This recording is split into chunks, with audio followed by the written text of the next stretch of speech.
Bienvenidos a Economía en Breve número 242, con el que me da mucho gusto estar de vuelta para retomar los programas semanales comentando lo más relevante del acontecer económico.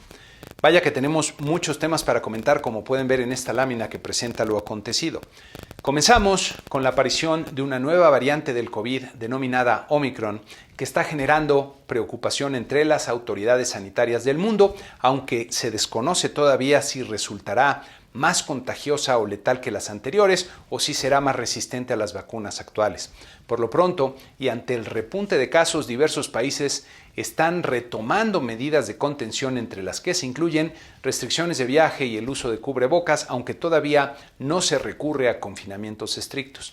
Los mercados financieros reaccionaron de forma muy negativa ante la preocupación de que esta variante pueda tener otro impacto significativo sobre la actividad económica, que todavía no acaba de recuperarse cabalmente en varios países. También en la semana se confirmó a Jerome Powell para seguir al frente de la Reserva Federal, cuando algunos anticipaban que se nombraría a Lael Brainerd, ya que era favorecida por el ala izquierda del Partido Demócrata del presidente Biden, pero quedará solo como vicepresidente. Aunque Powell ha demostrado ser considerablemente paloma o dovish, lo que significa que es de los que le da prioridad al crecimiento por encima del combate a la inflación, su nominación fortalece la percepción de que el retiro del estímulo monetario por parte de la Reserva Federal continuará como se ha anticipado, y un aumento en las tasas de interés se aparece entonces en el horizonte del 2022. En los mercados financieros se teme que el retiro del estímulo, sobre todo ahora que viene la nueva variante, pueda frenar la reactivación. Para los mercados emergentes, esta expectativa se tradujo en presiones importantes sobre paridades cambiarias y tasas de interés, siendo uno de los factores detrás de la fuerte depreciación de nuestro peso durante la semana, que, como vemos en esta gráfica de Bloomberg, terminó en 21.92 pesos por dólar. En otro tema especialmente relevante, el presidente nombró a la licenciada Victoria Rodríguez Ceja para ocupar el cargo de gobernador de Banco de México, en sustitución de Alejandro Díaz de León, cuyo periodo termina ahora en diciembre. Lo primero a señalar es que Victoria Rodríguez no cumple con los requisitos legales para ser nombrada gobernadora, como pueden ver en el artículo número 39 de la Ley de Banco de México, que pongo aquí en sus segmentos relevantes. Victoria no tiene reconocida competencia en materia monetaria ni en medios académicos ni en los mercados financieros, ni 5 años en puestos de alto nivel como se pide. La ley permite que 2 de los 5 miembros puedan no cumplir estos requisitos, que fue lo que permitió la llegada del subgobernador Gerardo Esquivel a la Junta de Gobierno, por lo que ella sería ya la segunda en este caso. Pero la ley establece con gran claridad que ninguno de estos 2 miembros podrá ser nombrado gobernador antes de haber cumplido 3 años en su encargo, es decir, en la Junta de Gobierno como subgobernador. La ley, nuevamente, es muy clara como para poder interpretarse de otra forma, lo que implica que en el Senado de la República recae la responsabilidad de detener el nombramiento. Sin embargo, se ve difícil que el Senado de mayoría morenista vaya a detener el designio de López Obrador. La eventual llegada de Victoria Rodríguez a la gobernatura de Banco de México es preocupante por varias razones. La más visible es que se estará poniendo una de nuestras instituciones más sólidas, sobre la que descansa buena parte de la estabilidad macroeconómica de nuestro país, en manos de una persona sin la experiencia necesaria en un momento especialmente complejo en el entorno económico nacional y mundial, lo que sería algo así como darle el puesto de capitán de un avión 787 de última generación a un piloto recién salido de la academia y sin horas de vuelo y sin conocer el aparato, justo cuando estamos por entrar a una tormenta. De concretarse el nombramiento, será la primera vez que la Junta de Gobierno no esté integrada por lo menos por alguna persona formada al interior del propio Banjico, perdiéndose así parte de la memoria histórica de la institución. Como se verá ahora que comente las minutas de Banco de México, cada vez queda más claro que la designación del subgobernador Esquivel pudo haber sido inapropiada, ya que su lectura respecto al entorno y a la forma como funciona la política monetaria no solo es discordante al interior de la Junta, sino que revela su falta de experiencia en materia monetaria, al grado de ponerse en duda si está ya faltando a su responsabilidad con el mandato de Banco de México, que es muy claro. Tener dos miembros que no comprenden cabalmente el manejo de un organismo tan importante y complejo como nuestro Banco Central, desde luego debilita a la institución. La mayor virtud, por cierto, que se le atribuye a Victoria Rodríguez es serle leal al presidente, ejecutando en la Secretaría de Hacienda las decisiones de gasto ordenadas por López Obrador con gran eficiencia, pero esa gran virtud se convierte en un pecado capital para quien debe liderar una institución que por naturaleza debe ser autónoma al Poder Ejecutivo. A muchos jóvenes en el país no les tocaron los tiempos en que la inflación estaba en 2 dígitos en México, y como verán ahora que comenten los resultados de inflación, la última vez que la inflación estuvo por arriba del 7% fue en el 2001, cuando por cierto la tasa de interés de fondeo estaba en 16%. Lograr que la inflación descendiera primero a niveles por debajo del 10% y luego del 5% y estabilizarse ahí llevó décadas a nuestro país, décadas en las que se tuvo que hacer un esfuerzo considerable con la política monetaria conservadora, es decir, tasas de interés elevadas y también con una política fiscal consistente. Ese esfuerzo permitió que las mismas tasas de interés bajaran a niveles de un dígito como vemos ahora, con 5% en la tasa de fondeo. Pretender que la inflación va a regresar por sí sola al 3%, como sugiere Esquivel, por el temor a subir las tasas de interés de corto plazo y que esto detenga la recuperación de la economía, no solo es incorrecto, sino peligroso. Si las expectativas de inflación se desanclan porque se pierde la credibilidad del Banco de México, que por cierto ya está golpeada, entonces las tasas de interés de largo plazo también serían significativamente más altas y son estas tasas las que más afectan el ritmo de crecimiento de forma más prolongada. Podría pensarse que no es tan malo aceptar una inflación de 7% si esto nos lleva a crecer a mayor ritmo, pero nuevamente esto es una quimera, ya que la experiencia nos muestra que si no se combate con decisión, la inflación se vuelve más inestable en niveles más altos, afectando más a los que menos tienen y limitando el crecimiento económico. Y si queremos ponernos realmente preocupados, no es difícil imaginar que López Obrador quiere acceder de alguna forma a las reservas internacionales del Banco de México para financiar sus designios y por eso estaría mandando a una de sus personas incondicionales. No es novedad notar que el presidente ha cargado contra todas las instituciones que le estorban para hacer lo que quiere, como vimos esta semana con el decretazo con el que se busca acelerar la construcción de sus proyectos más importantes y ocultar la información relacionada, argumentando que es un tema de seguridad nacional, lo que representa otro paso claro y muy preocupante hacia un mayor autoritarismo. No es coincidencia que este decreto aparece justo después de un nuevo reportaje de Latinus que revela notables irregularidades que apestan a corrupción en la construcción del aeropuerto Felipe Ángeles, mientras que en otra ocurrencia, López Obrador advirtió que pondría a los militares a repartir medicinas si sigue el desabasto, revelando otra vez su acentuada y peligrosa falta de entendimiento de los problemas. Regresando al tema de Banjico, durante muchos años en mi carrera como economista he señalado que uno de los principales activos y ventajas con los que cuenta México es su estabilidad macroeconómica. Veo con preocupación que esta estabilidad que tanto esfuerzo nos costó construir puede estar en riesgo con la designación que se pretende hacer en el Banco de México. No tengo el gusto de conocer a Victoria Rodríguez, que dicen que es una persona muy capaz y entregada a su trabajo, lo que no dudo nada, y en algún foro alguien sugería darle el beneficio de la duda. Me parece que los tiempos no están para darle el beneficio de la duda a alguien que no tenga el mérito suficiente para encabezar una de las instituciones económicas más importantes del país en un momento de altísima complejidad, sobre todo teniéndose a gente con capacidad ya probada como el propio gobernador Díaz de León. Como están las cosas, lo más probable parece ser la confirmación de Victoria Rodríguez en el Senado. Habrá que ver entonces en su primer discurso y sus primeras acciones al frente de la Junta de Gobierno cuál es su interpretación de la labor que tiene enfrente. Es frecuente que en los bancos centrales, cuando llega un nuevo gobernador, tenga un discurso conservador y hasta halcón o hawkish, como se dice en el medio, ya que esto le ayudará en un futuro a mantener la credibilidad de la política monetaria.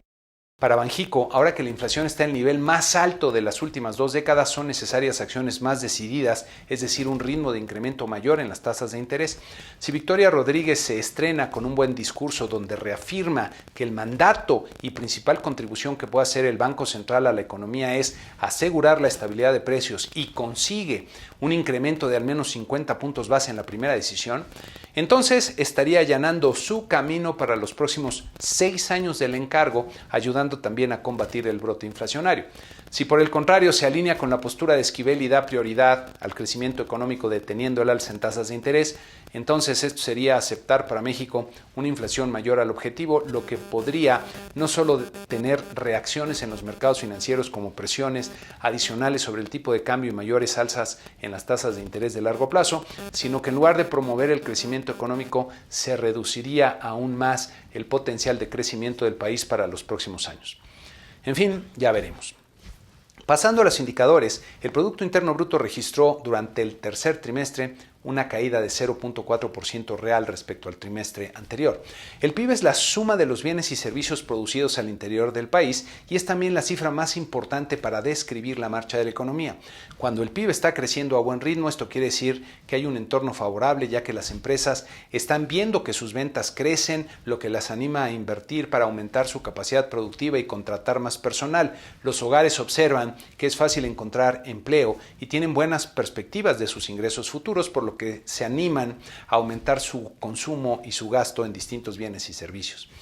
En cambio, cuando el PIB no crece o se reduce, las empresas están batallando con sus ventas y su cobranza, recortando gastos, planes de inversión y empleos. Los hogares ven un panorama más negativo para encontrar o mantener los empleos y reducen su consumo y sus planes de inversión. En este cuadro del INEGI puede verse que la caída del PIB fue resultado de una contracción importante de 0.9% en los servicios, que representan 2/3 partes del total, combinada con un crecimiento muy bajo de 0.3% en la industria. En esta gráfica podemos ver que el nivel de producción del tercer trimestre se redujo y regresó al nivel que tenía por ahí del 2016. La caída del PIB del tercer trimestre revela que la economía ya perdió el impulso del rebote por la reapertura de las actividades luego del confinamiento del año pasado y en lugar de estar agarrando tracción para seguir creciendo, está comenzando a decrecer. Esto se confirma también en las cifras del indicador global de la actividad económica, como vemos en este cuadro del INEGI, mostrando una contracción de 0.4% en el índice total y contracciones generalizadas en sus principales componentes. En esta gráfica puede verse ya una clara tendencia descendente en los últimos meses, alejándonos cada vez más de los niveles prepandemia.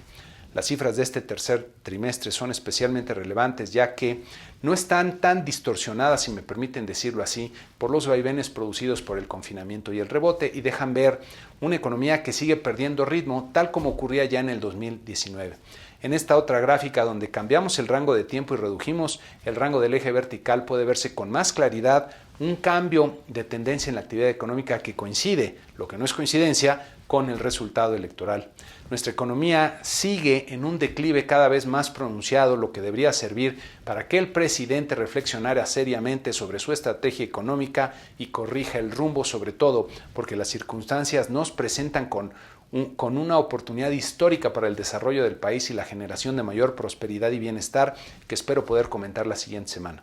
Pasando a otro indicador muy importante y preocupante, la inflación presentó otra sorpresa al alza en la primera quincena de noviembre, que como vemos aquí en esta gráfica fue la 10ª en el año, y eso porque en agosto se dio una inflación negativa por la decisión gubernamental de controlar los precios del gas LP. Si vemos la gráfica correspondiente, pero para la inflación subyacente, que recordemos es la parte menos volátil de la canasta con la que se mide la inflación, se suman ya 12 meses con sorpresas consecutivas al alza. En este cuadro del INEGI podemos ver que los componentes que estuvieron más altos a lo usual en esta quincena fueron alimentos, bebidas y tabaco, otros servicios y frutas y verduras. Buena parte del repunte de la inflación fue por el aumento en las tarifas eléctricas que ocurre en este periodo de forma usual al terminarse las tarifas de verano, que son más bajas en varias ciudades del país. Regresando al cuadro del INEGI, la gran mayoría de los renglones presenta tasas anuales por arriba del objetivo del 3%, como ven en la última columna.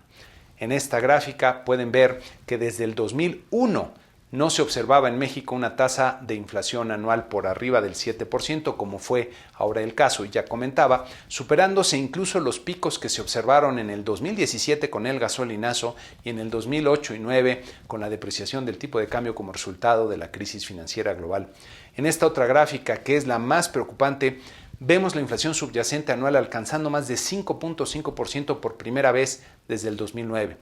Si vemos el comportamiento de las mercancías y los servicios dentro de la parte subyacente, notaremos que en ambos casos van al alza y los servicios ya están llegando al 4%, lo que revela presiones más generalizadas que las que corresponderían a un fenómeno de corta duración. Esta siguiente gráfica me parece especialmente importante y útil para entrar al siguiente tema de la política monetaria. La tasa de interés de referencia monetaria en la línea azul oscuro ha estado fluctuando entre 3 y casi 10% del 2003 a la fecha, mientras que la inflación general en la línea azul claro se ha mantenido por debajo del 7% y la inflación subyacente por debajo del 5.64% que fue el máximo que alcanzó en abril del 2009. Aquí se observan que hay 4 ciclos de alza en tasas de interés resaltado por las flechas rojas, destacando los iniciados en 2003 y 2015 por su magnitud y rapidez. El iniciado en el 2007 fue mucho más pequeño, en parte porque las tasas de interés estaban ya en niveles elevados. El ciclo iniciado al final del 2015 fue mucho más duro y prolongado, llevando la tasa del 3 al 8% con un aumento acumulado de 500 puntos base que incluso inició antes de que la inflación anual empezara a repuntar. En este nuevo ciclo que está ya iniciando, me parece que Banco de México ya va tarde y pasó de la proactividad a la reactividad, aunque pueda haber otros factores también que influyeron en esto, como los ataques a los que estuvo sujeta la institución el año pasado, con la idea de modificar la ley del Banco de México de forma por demás desafortunada. La implicación es que para contener la inflación cabalmente y regresarla cerca del objetivo, se requeriría de otro ciclo fuerte de política monetaria restrictiva, teniendo que llevar las tasas por lo menos al 7% y posiblemente a niveles mayores. Esta semana se publicaron las minutas de la última decisión de política monetaria que presentan la discusión al interior de la Junta. Nuevamente, y sin que sea sorpresa, el subgobernador Esquivel votó en contra del aumento de 25 puntos base por el que votaron los otros miembros de la Junta. De verdad me sorprende la argumentación que da el subgobernador y que pongo aquí extraída de las minutas. Dice que adelantarse demasiado podría conducirnos a una posición restrictiva innecesaria, pero como vimos en la gráfica anterior, Banxico no se está adelantando, ya va tarde. Además, que la tasa de interés sigue por debajo del nivel neutral, es decir, todavía no es de verdad restrictiva. Dice también que los aumentos en tasas son inefectivos e ineficientes y que podrían ser contraproducentes, y termina diciendo que las expectativas de inflación no han dejado de subir, por lo que el objetivo buscado con los aumentos no ha sido alcanzado. No me queda claro si el subgobernador tiene una óptica muy limitada o muy partidista, ya que sus conclusiones ignoran por completo el rezago con el que opera la política monetaria. Lo que sí veo es que su nominación a la Junta de Gobierno está resultando muy desafortunada, ya que está contribuyendo a debilitar la credibilidad de la institución. Lo que está en juego no es la inflación ni el crecimiento económico de este año ni el que sigue, sino de los próximos 10 años. Si Banco de México falla en actuar con la debida diligencia, el público interpretaría que una inflación mayor al objetivo es aceptable para el Banco Central, aflojándose el ancla nominal de la economía justo cuando nos encaminamos a mares turbulentos en el entorno global. Cabe notar que Banxico puede controlar hasta cierto punto nada más las tasas de interés de corto plazo, pero las tasas de interés de largo plazo dependen de la credibilidad y de las expectativas de inflación de mediano y largo plazo. Actuar de forma complaciente, es decir, dejar de actuar acorde a su mandato, dejando las tasas de corto plazo en niveles por debajo de los requeridos, se traduciría en aumentos en las tasas de interés de largo plazo, como ya comentamos, lo que afectaría el potencial de crecimiento en sentido negativo. Miren, tener una inflación baja y estable permite extender los horizontes de planeación de las empresas y las personas, lo que equivale, vamos a ponerlo así, a tener una mayor visibilidad hacia adelante para poder transitar a mayor velocidad, imagínense en una carretera. Cuando la inflación supera ciertos niveles se vuelve más inestable, lo que acorta el horizonte de planeación de las empresas, que ahora ven un camino nebuloso, brumoso y posiblemente resbaloso en el que hay que transitar con más cautela.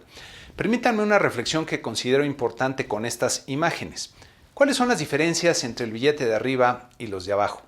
Ambos son trozos de papel impresos con símbolos y palabras, y el valor intrínseco de cada uno es básicamente el mismo, el costo del papel. Pero el de arriba puede usarse para conseguir muchas cosas en casi todo el mundo, mientras que con los de abajo apenas puedes conseguir algunas cuantas cosas muy básicas y solo en Venezuela. Es curioso, pero hay una especie de magia en esto. Podríamos pensar que las palabras y símbolos usados en cada billete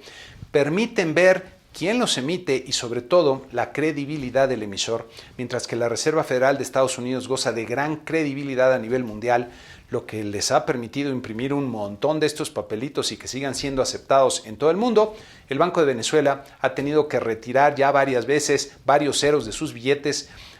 sin credibilidad alguna. Siguiendo con la metáfora de la magia detrás del dinero, podríamos decir que las palabras son algo así como poderosos conjuros para que el público los acepte como medio de pago y depósito de valor. Los conjuros funcionan cuando en el tiempo y de forma consistente y diligente los banqueros centrales han actuado acorde a sus palabras y han mantenido el poder adquisitivo de sus billetes. Cuando no lo han hecho, el conjuro se rompe y el público deja de darle a los billetes el valor que dicen tener, lo que se traduce en inflación. Regresando a las minutas, pueden verse varios argumentos sólidos de por lo menos 3 integrantes de la Junta que apuntan hacia la continuidad del alza en las tasas de interés e incluso se plantea ya acelerarlo, es decir, aumentar 50 puntos base en lugar de 25. Veo bastante coincidencia en estos 3 miembros respecto a lo costoso que sería no actuar, ya que se pone en riesgo la credibilidad y el anclaje de las expectativas, que la comunicación por sí sola ya no funciona y se requiere una respuesta firme, preventiva y consistente y que hay riesgo de tener que realizar un ajuste mayor en decisiones futuras. Como yo lo veo, se requiere que las tasas de interés se incrementen por lo menos hasta el 7% y que esto ocurra con la debida rapidez, posiblemente durante el 2022, para asegurar que la inflación da la vuelta, pero ya veremos qué pasa con Banco de México. También en la semana se publicaron las cifras de balanza comercial de octubre, que pueden ver en este cuadro resumen, del que solo comentaré que las exportaciones automotrices se contrajeron, mientras que las importaciones siguieron recuperándose a buen ritmo. Posteriormente habrá más espacio para comentar estos temas. En la balanza de pagos del tercer trimestre se observó un déficit por $4,000 millones en la cuenta corriente, pero lo que más me llamó la atención fue el saldo positivo de $14.7 miles de millones de la cuenta financiera, que fue resultado de una entrada muy inusual por $24.6 miles de millones en el renglón de otra inversión, que es donde se registró la asignación de derechos especiales de giro que hizo el Fondo Monetario Internacional a Banco de México, y esto ayudó a darle la vuelta a la brutal salida de $14.6 miles de millones en la inversión extranjera de cartera, que como pueden ver en esta gráfica fue la más abultada desde la observada en la crisis del 2009. Por cierto, la gráfica también muestra flujos negativos casi continuos en los últimos 2 años, lo que revela que los inversionistas internacionales ya no nos ven con los mismos ojos. Hay otros indicadores y temas que dejaremos para otra ocasión. Para la semana que inicia tendremos nuevamente mucha información relevante, como ven en esta lámina, de la que destacaría en México las cifras de la encuesta de expectativas del Banjico, el informe trimestral del propio Banco de México y el indicador IMEF de noviembre, que es uno de los más oportunos y que trae señales importantes. En Estados Unidos veremos el Beige Book de la Reserva Federal, donde será importante ver la lectura que tienen de la inflación, así como el reporte de empleo del mes de noviembre. Para la sección Da Vinci de esta semana tengo el enorme gusto de compartirles un par de fotografías que tuve el privilegio de tomar en Le Clos Lucé d'Amboise en Francia, que fue la residencia donde el mismísimo Leonardo pasó sus últimos días y donde lo han preservado como un museo aquí con lo que pudo haber sido su escritorio. Y un par de los pensamientos para reflexionar de Leonardo. Primero, la sabiduría es hija de la experiencia. Y segundo, si en una batalla un hombre venciera a 1000 hombres, lograría una victoria menor que el que se vence a sí mismo. Y con esto concluimos este programa número 242 con las invitaciones usuales que ya conocen: a suscribirse al canal en YouTube, darle like si les gustó el video, compartirlo con aquellos que consideran les puede ser de utilidad y seguir haciendo sus aportaciones en las opciones que ya conocen ustedes. Más adelante en el 2022 algo cambiaremos, pero por lo pronto seguimos así como estamos. Muchas gracias y que tengan una excelente semana.